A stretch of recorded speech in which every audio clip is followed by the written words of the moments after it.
안녕하세요. 포스텍 총장 김성근입니다. 여러분들 만나 뵈서 반갑습니다.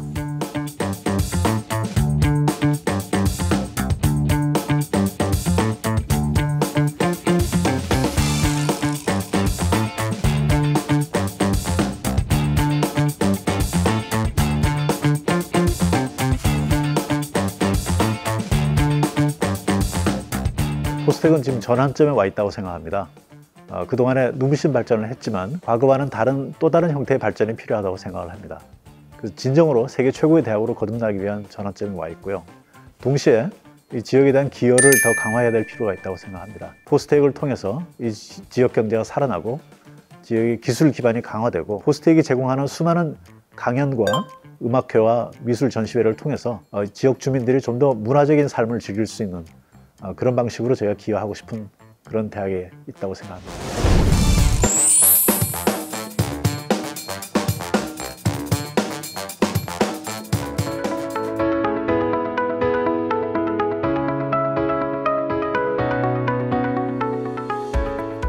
우리나라 최초의 연구 중심 대학인 포스텍은 한국을 넘어 세계적인 대학으로 인정받고 있는데요. 최근 더 큰 도약을 위해 1조 2천억 원을 투자받아 세계 톱 대학들과 경쟁하겠다는 계획안을 발표해 화제가 됐습니다. 이 혁신적인 변화를 이끌고 있는 포스텍의 수장 김성근 총장 오늘 톡톡 동해인에서 함께 하겠습니다. 총장님 안녕하세요. 안녕하세요. 반갑습니다. 반갑습니다. 총장님이 아까 걸어오시는데 청바지를 입으신 청년께서 걸어오시더라고요. 순간 깜짝 놀랐습니다. 제가 총장님을 저분으로 알고 있었는데 다른 분이 오신 건가 하면서 제가 원래 이 출연자들과 드레스 코드를 잘 맞추기로 굉장히 유명하고 우리 스태프들한테도 좀 인정을 받는 편인데 오늘은 드레스 코드 맞추기에 완전히 실패를 했습니다. 저는 이제 포스텍 총장님을 오늘 모시니까 격을 갖춘, 그래서 약간 이런 좀 드레시하면서 좀 포멀한 착장을 준비를 했는데, 청바지 입고 오셔서 제가 약간 머쓱해지지만 또 이렇게 열려있는 총장님 오늘 인터뷰 너무너무 기대가 됩니다, 총장님. 저도 특별히 준비했습니다. 오늘 포항 시민들을 뵙는 자리여서 좀 편한 마음으로 뵙기 위해서 이렇게 입고 나왔습니다. 다 계획이 있으셨군요. 그렇습니다. 역시. 이제 포스텍 총장 부임하신 지 1년. 딱 1년 됐습니다. 딱 1년 됐습니다. 소감이 어떤지 일단 좀 들어보고 싶고 1년을 맞는 소감. 포항살이도 1년 되셨으니까 포항 살기는 어떠신지 궁금하네요. 제 지인들이 저보고 포항 사람 다 됐다라는 게 저에 대한 평가입니다. 주변에서요? 네네. 서울 분들? 네네. 근데 그 얘기를 제가 여기 내려온 지 한 달 만에 듣기 시작했습니다. 그러니까 꽤 빨리 적응을 한 거죠. 아니 어떤 면을 보고 벌써 포항 사람 다 됐다는 그런 평가를 들으셨을까요? 제가 포항에 내려와서 가장 먼저 적응을 한 게 이 지역의 어떤 환경인 것 같습니다. 그러니까 차분하고 옛날에 공부할 때 느꼈던 그 미국의 대학촌 분위기. 그래서 제가 굉장히 차분한 마음을 가지게 됐는데 그 뒤에 이제 서울에 출장을 가게 되면 갈 때마다 굉장히 번잡하다. 좀 이렇게 뭔가 마음이 좀 이게 떠 있다, 번잡하다, 시끄럽다, 뭐 이런 느낌이 들었던 것 같습니다. 그래서 이제 편한 자리에서 친구들하고 그 얘기를 하다 보면 자연스럽게 너 이제 포항 사람 다 됐구나. 그런 평을 들었던 것 같습니다. 포항살이는 뭐 금방 적응 완료하셨고 이제 총장으로서의 그동안의 1년 돌이켜 보시면 어떠셨어요? 제 기대 이상이었던 것 같습니다. 저는 처음에 포항에 내려왔을 때 포스텍과는 딱히 특별한 인연이 없었거든요. 그래서 새로운 대학에 가서 수많은 교수님들, 학생들, 직원 선생님들하고 어떻게 잘 학교 발전을 위해서 일해볼까 걱정이 많았었습니다. 근데 너무나 많은 분들이 호응을 해주시고 받아주셔서 아주 마음 편하게 1년 동안 잘 지낸 것 같습니다. 아니 힘든 게 없으셨다는 말씀이세요? 네, 없습니다. 야, 힘든 게 있으셨을 텐데 그것조차 이제 그 도전을 즐기셨다. 아니 사실은 힘든 게 없었습니다. 알겠습니다. 제가 힘든 부분을 굳이 이렇게 막 찾아내려고 했는데 진심으로 이 포항 생활 총장으로서의 역할을 즐기셨던 걸로 정리하겠습니다.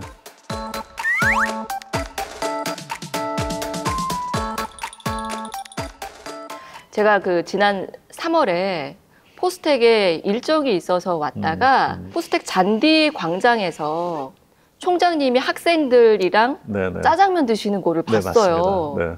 한두 명도 아니고 한 몇십 명 되는 것 같았는데 야 그런 이벤트는 총장님이 기획하신 거예요? 아닙니다. 그 원래 포스텍이 전통인데요. 예. 저희는 그걸 폭자라고 부릅니다.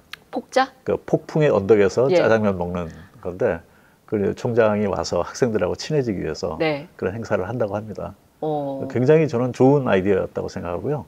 저 스스로 굉장히 즐겼습니다. 재미있으셨어요? 네, 재밌었습니다. 그럼 이제 학생들이랑 뭐 이야기도 나누고 네. 이런저런 네. 얘기도 들으시려고 네, 그렇습니다. 네. 만드는 자리일 텐데 네. 어떤 얘기 주로 들으셨어요? 학교에 대한 기대, 또 학생들의 불편함 뭐 이런 걸 많이 듣는 자리였고요. 사실은 그 폭자 말고도 저희가 학생들하고 타운홀 미팅도 많이 하고 있는 편입니다. 또는 이제 학생 기자단하고도 저희가 많은 시간을 가졌고요. 네.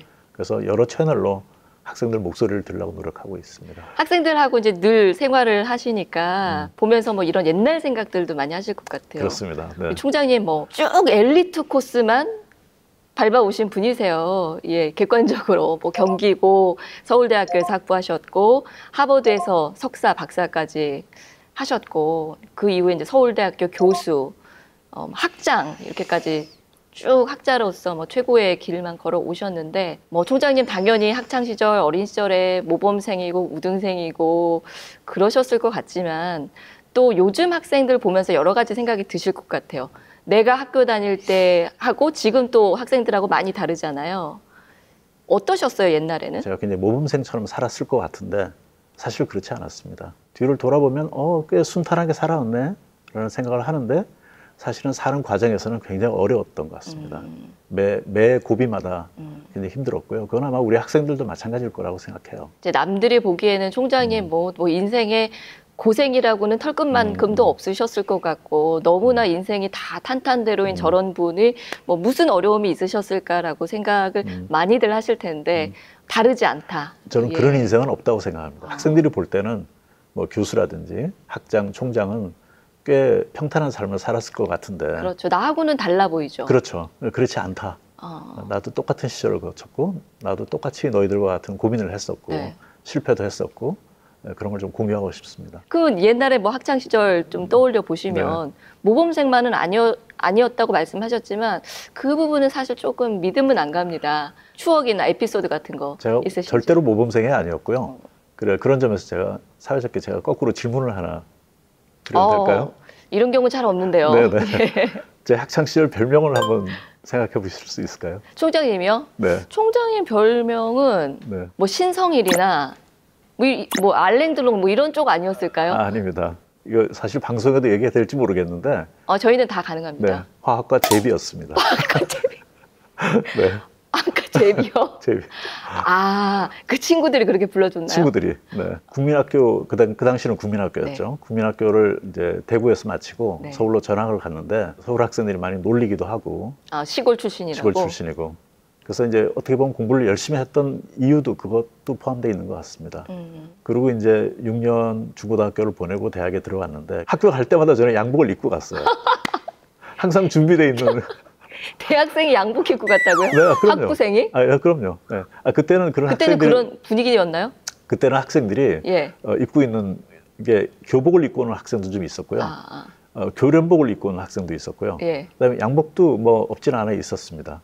근데 이제 저는 항상 양복을 입고 다녔습니다. 지금은 청바지 입으시는데 네, 지금은 청바지. 총장 돼서는 청바지 입으시는데 네. 대학교 1학년, 2학년 그 네. 아기 때는 네. 양복 입고 학교를 네, 가셨군요. 그때 못 입었던 청바지를 지금 입고 있습니다.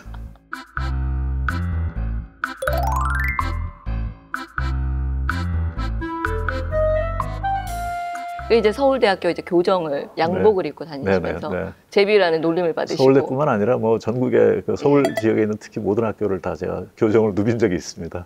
다른 학교 이제 축제도 다 찾아다니시면서 네. 사실 제가 원래 성격은 굉장히 내성적인 사람이에요. 예. 근데 아이세요? 아입니다. 전형적인 아입니다. 예. 네. 근데 이제 지방에서 서울로 올라가는 그 변화가 저한테 굉장히 큰 하나의 전환점이었던 것 같아요. 네네. 친구들로부터 이게 처음에 놀림도 좀 받고 그 억양 때문에 지적도 받고 사실은 제가 처음으로 일탈을 시작했던 게 중학교 1학년 때인데 저는 그때 동대문 운동장 야구장에 거의 살았습니다. 거기 가서 서울 학생들이 이제 대구에서 온 학생을 놀리는데 네. 제가 내놓을 수 있는 거는 고교 야구밖에 없었어요. 그러니까 경북고등학교하고 대구상고가 워낙 야구를 잘해서 예. 서울 애들을 이렇게 이기는 거는 그거밖에 없었다. 그래서 제가 늘 야구장에 가서 살았었어요. 아. 네. 그러니까 그만큼 제 마음속에 어디 한 군데는 결핍 정서가 있었던 것 같습니다. 우리 학생들한테 얘기하고 싶은 네. 거는 지금은 이렇게 웃으면서 얘기하지만 그 당시에 13살 학생은 굉장히 어려웠을 거라고 그럼요. 생각이 되죠. 예, 그 친구들은 다 서울말 쓰고 맞습니다. 서울 문화에 젖어 있고 저 혼자 지방에서 올라가고 그런 시절이 있었다. 그리고 그러면 그때뿐만 아니라 그 뒤로도 계속 반복이 됩니다. 유학 갔을 때도 그렇고요. 그렇죠. 네, 늘 그런 것을 겪었기 때문에 항상 모든 사람들은 다 그런 상황에 놓일 때가 있다. 그 현재 어렵더라도 당신만 그런 거 아니다. 이런 말씀을 좀 해주고 싶어요.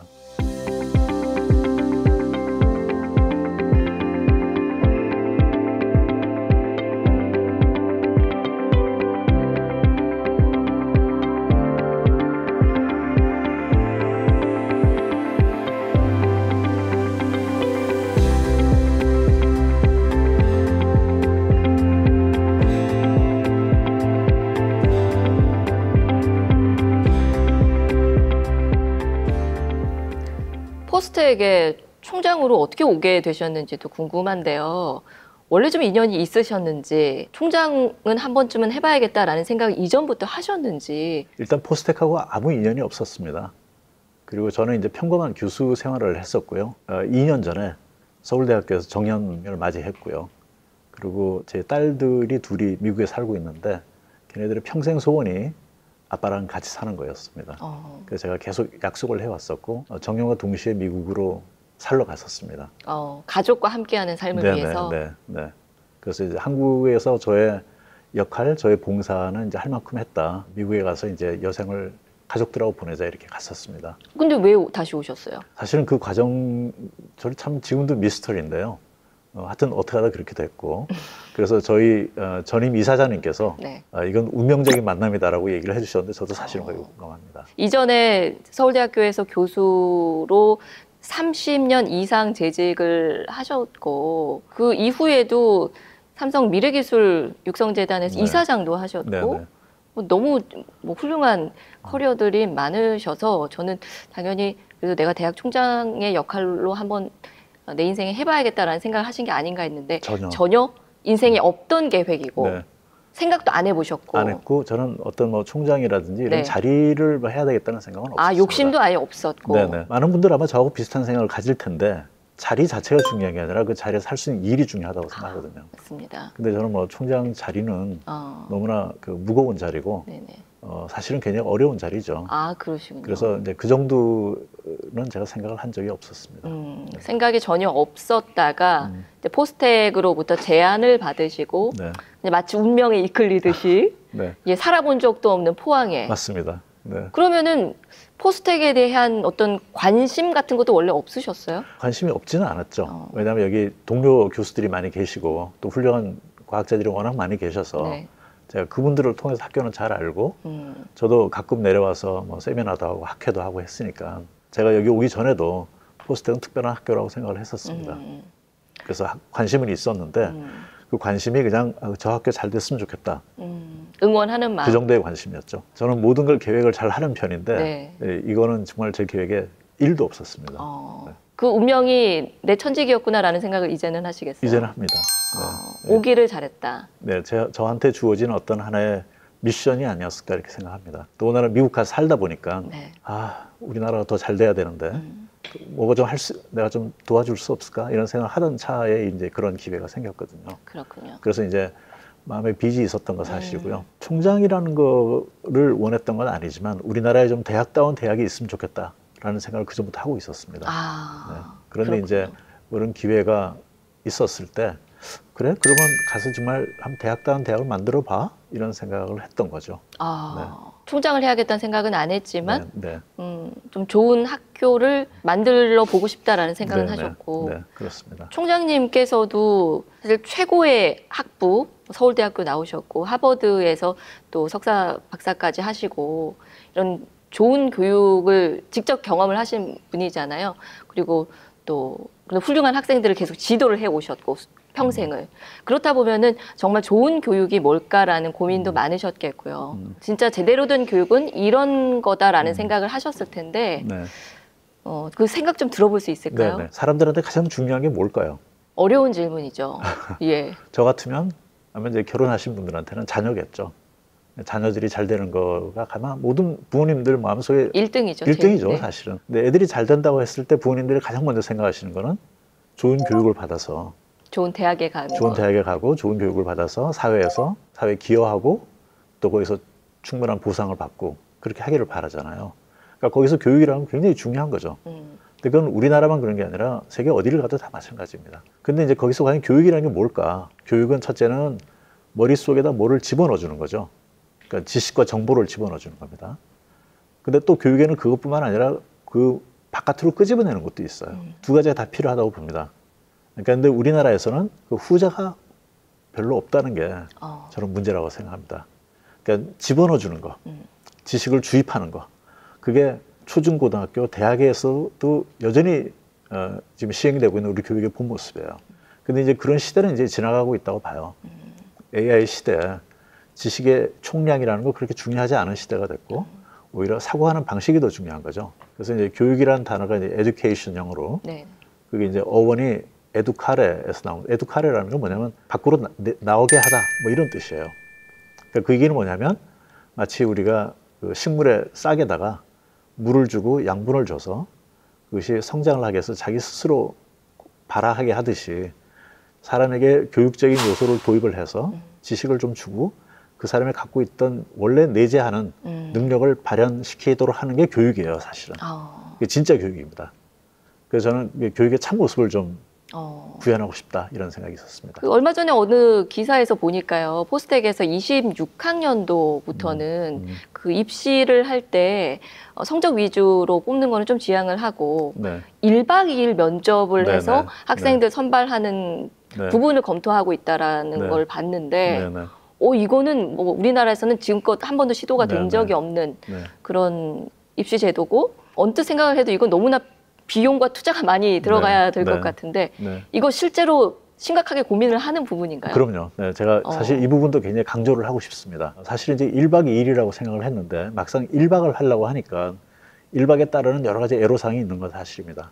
숙박시설을 수백 명을 구해야 되고 하는 여러 가지가 있어서 그래서 길이는 1박 2일에 준하는 아침부터 밤까지 하지만 1박은 안 한 쪽으로 아마 가게 될 것 같습니다. 근데 그 포인트가 중요한 것은 지금은 우리 학생들을 뽑을 때 모든 대학에서 수시 면접을 할 때 면접 시간은 보통 한 15분에서 20분 줍니다. 질문지를 주고 학생들로 하여금 30분 정도 생각하게 하고 난 다음에 이제 면접위원 앞에서 학생이 15분 동안 답을 해야 되는 거예요. 거기서 인생이 갈립니다. 그럼 우리 학생들한테 생각해 보면 너무나 가혹한 거예요. 17년, 18년 동안 공부한 걸 갖다가 15분 동안에 다 평가를 받아야 되고 그것 때문에 대학의 당락이 결정이 되는 이런 거죠. 굉장히 학생들한테 가혹하고 대학으로서도 과연 그게 올바른 인재를 뽑는 방법일까? 심각한 고민을 해야죠. 사실은 제가 포스텍에 가서 하고 싶었던 가장 큰 일은 바로 그겁니다. 우리나라 입시 제도를 좀 바꾸고 싶은데 근데 포스텍이 그러기에는 바꾸기에 가장 좋은 여건을 갖고 있어요. 이공계 특성화 대학이고 그다음에 굉장히 우수한 학생들이 올 뿐만 아니라 그 학생들을 판단하는 데 있어서 학생 수가 많지 않기 때문에 우리보다 10배나 학생이 많은 대학 같으면 하기 힘들 겁니다. 그렇죠. 네. 근데 이제 저희는 비교적 학생 수가 적기 때문에 우리가 한번 시범 삼아 해보고 이게 성공을 하면 다른 학교로 조금씩 확산이 될 수 있지 않을까. 그러면 이제 많은 대학들에서 우리의 성공 사례를 보고 따라하기 시작하면 한국에 조금 입시 제도에 큰 변화가 생기고 우리가 학생들에게 지훈의 중압감을 좀 덜어주고 또 학생들은 나름대로 지금 같은 주입식 교육이 아니라 스스로 타고난 자신의 DNA에 들어가 있는 자기네 장점을 최대한 발현해서 평가를 받는 그런 시스템이 되지 않을까 생각합니다. 그래서 이제 저희가 심층 면접을 하겠다는 건 바로 심사위원들하고 우리 학생들하고 같이 세미나도 하고 토론도 하고 심지어 운동도 하고 밥도 같이 먹고 하면서 그 학생의 타고난 그 능력을 보겠다는 겁니다. 그 학생이 얼마나 사고력이 뛰어난지 논리적인지 또 같이 더불어 사는 사회에서 얼마나 남을 배려하는지 인성은 어떤지 뭐 완벽하기는 않겠지만 지금 15분 면접에 비하면 훨씬 더 다각도로 심층적인 다면적인 평가를 해서 미래 인재를 저희가 골라내겠다. 이렇게 보시면 되겠습니다.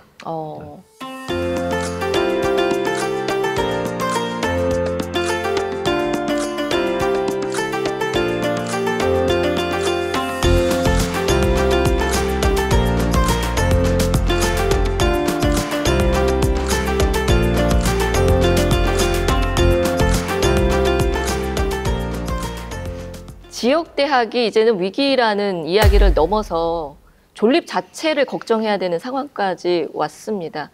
뭐 서울에 있는 대학들도 주요 대학을 제외하고는 그 신입생 유치가 되게 어렵다고 그러더라고요. 제가 어느 인터뷰에서 총장님이 하신 말씀을 좀 인상 깊게 본 부분이 있는데 포스텍이 이 지역 붕괴를 막는 최후 저지선이다. 네. 이렇게 말씀하셨습니다. 포스텍도 예외는 아닐 수 있다라는 뉘앙스가 저는 좀 느껴졌는데 현재 포스텍의 상황을 어떻게 판단을 하고 계세요? 네, 먼저 그 말씀부터 좀 드려야 되겠네요. 왜 포항이 지방 붕괴의 저지선이라고 생각하는지에 대해서 아마 시청자들 잘 모르시는 분들이 계실 것 같아서 제가 나름대로 좀 정리를 해봤었습니다. 그러니까 지역이 살기 위해서는 젊은 사람들과 일자리가 필요하죠. 일자리는 기업이 주는 것이고 젊은 사람들은 그 인력은 대학이 배출하는 거죠. 그래서 어떤 지역에 세계적인 기업과 세계적인 대학이 있다는 건 굉장히 큰 자산입니다. 우리나라 5대 기업 중에서 4개는 서울에 위치해 있고요. 맞습니다. 하나가 지금 지방에 있습니다. 지방이 다름 아닌 포항이죠. 포스코죠. 네. 우리나라 5대 대학은 어떻게 되어 있냐. 그중에 3개가 서울에 있고요. 하나가 대전에 있고 또 하나가 포항에 있습니다. 따라서 서울을 제외하고 세계적인 기업과 세계적인 대학을 동시에 가진 지역은 포항밖에 없습니다. 그러네요. 네. 그런데 그 포항이마저도 이걸 버텨내지 못하면 다른 지역은 얼마나 어렵겠습니까? 포항이 이걸 성공해야 되겠다. 포항이 지방 붕괴를 막는 하나의 전초기지가 돼야 되겠다. 마치 한국전쟁 때 포항이 낙동강 저지선 역할을 했던 것처럼 지방 붕괴를 막는 천병이 돼야 되겠다. 이렇게 생각을 하고 제가 드렸던 말씀이에요. 총장님에게서 어떤 약간 결기 같은 것이 네, 느껴졌습니다. 네. 이제 오신 지 1년 되셨지만 준비를 많이 하시는 것 같더라고요. 생각을 많이 하고 있습니다. 네. 네. 포스텍 2.0 네. 개회관도 네, 네. 많은 분들이 좀 놀랍다. 되게 관심 갖고 좀 화제가 되고 그러고 있는데 이게 2033년까지 좀 포스텍을 획기적으로 바꾸겠다 이런 내용을 네. 담고 있더라고요. 네.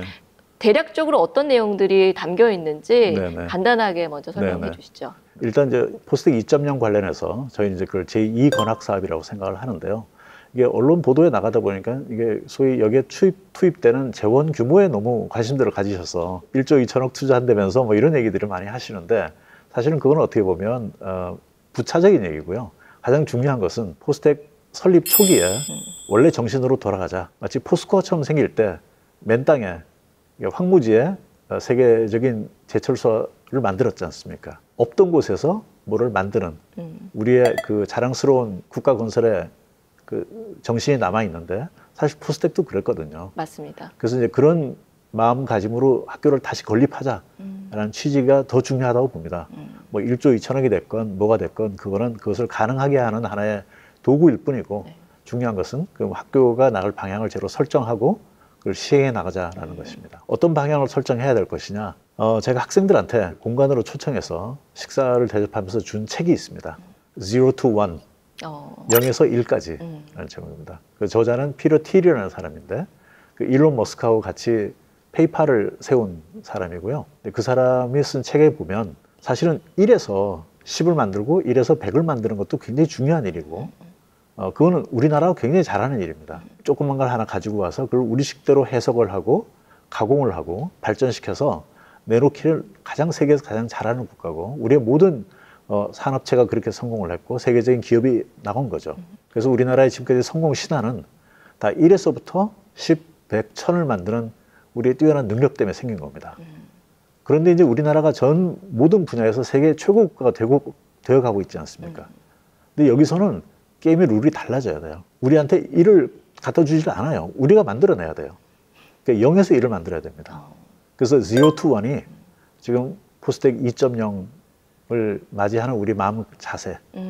없는 데서 만들어내자. 무에서 유를 만들어내자.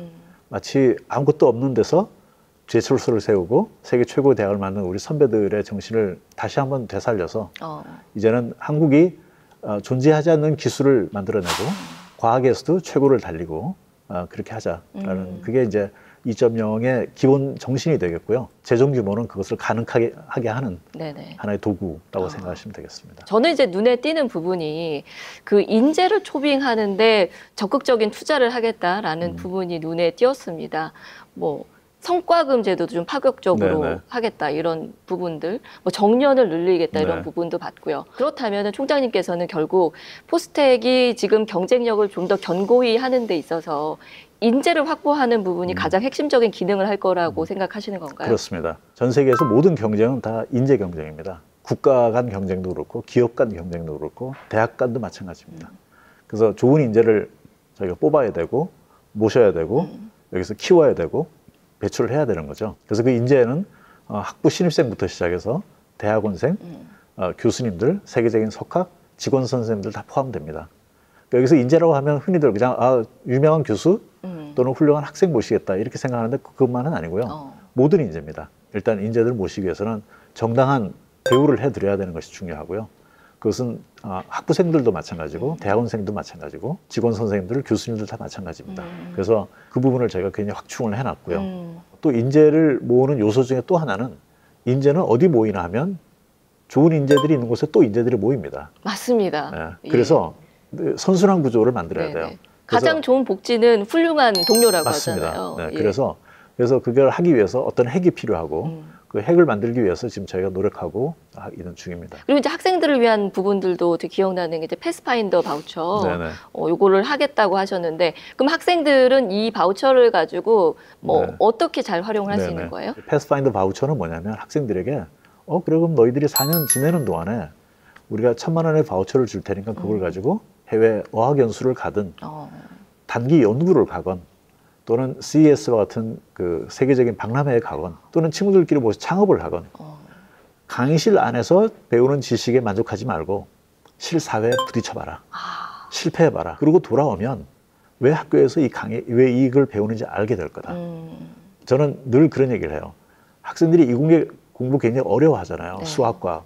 근데 수학과학이 왜 어려우냐면 왜 배우는지 모르고 배우는 거예요. 맞습니다. 아니 왜 이 공식을 왜 알아야 되지? 이거 어디다 써먹으려고 하지? 근데 이거 모르고 무조건 그냥 공식만 외워가지고 그냥 문제를 푸는 거예요. 그게 굉장히 힘든 거예요. 맞습니다. 근데 이번에 학생들을 데리고 미국에서 열리는 CES를 갔더니 어떤 학생이 저한테 나중에 다가와서 그 얘기를 해요. 총장님 제가 여기 와보니까 왜 대학에서 서정대수를 배워야 되는지 알겠습니다. 왜냐면 거기 가보니까 기업들이 그 기술 개발하는데 서정대수 얘기를 하게 됐거든요. 그러니까 이 대학교 4학년 학생이 그걸 모르고 대학을 졸업할 뻔하다가 가서 보고 배운 거예요. 그러니까 훨씬 그 공부에 대한 동기부여가 강해지는 겁니다. 그렇죠. 교실 바깥에서 경험하는 어떤 경험도 우리에게 이 교육이라는 걸 다른 시각으로 보게 하거든요. 그러면 그 교육에 참여하는 학생들은 훨씬 더 능동적인 자세를 가지게 될 거예요. 맞습니다. 수동적이 아니라. 그래서 이 패스파인더 바우처는 그런 인간을 키우기 위한 그냥 그 투자 이렇게 생각하시면 되겠습니다. 와, 학생들에게는 정말 너무너무 매력적인 네, 네. 기회가 되겠습니다. 네.